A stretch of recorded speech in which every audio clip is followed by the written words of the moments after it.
அண்மைச் செய்தி. கோயம்புத்தூர் வெள்ளலூர் குப்பை கிடங்கில் கடந்த ஏப்ரல் 6ஆம் தேதி பற்றிய தீயை அணைப்பதற்கான செலவு கணக்கு கோவை மேயர்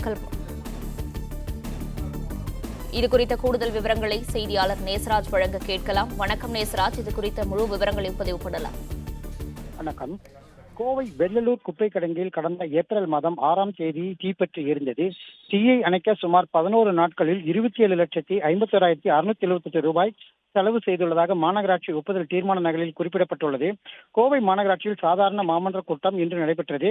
மாநகராட்சி கூட்ட அரங்கில் இன்று நடைபெற்றதில் மேயர் வெற்றி செல்வன் அவர் முன்னிலை வகித்தார். இந்த நிலையில் தற்பொழுது 333 தீர்மானங்கள் கொண்டுவரப்பட்டது. அதில் கோவை வெள்ளலூர் குப்பை கிடங்கில் கடந்த 6/4/2024 முதல் 17/4/2024 தேதி வரை கட்டுக்கடங்காமல் தீப்பற்றியதாகவும் இந்த தீயை அணைப்பதற்கான செலவு கணக்குகள் குறித்து மன்றத்தின் பார்வைக்காக ஒப்புதல் தீர்மானமாக கொண்டு வரப்பட்டது. அதில் மொத்த செலவு 76,70,318 காட்டப்பட்டுள்ளது. அதில் உணவு மற்றும் டீ, காபி மற்றும் குளிர்பானங்கள் மற்றும் பழங்கள் வாங்கியதற்கு மட்டும் 27,51,678 ரூபாய் கணக்கு காட்டப்பட்டுள்ளது.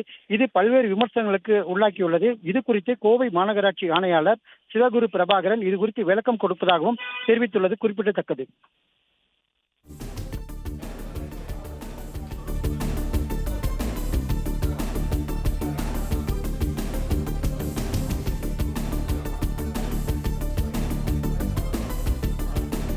அண்மைச் செய்தி.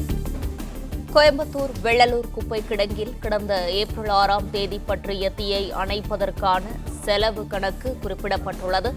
11 நாட்கள் எரிந்த தீயை. விவரங்களை வழங்கியமைக்கு நன்றி நேசராஜ்.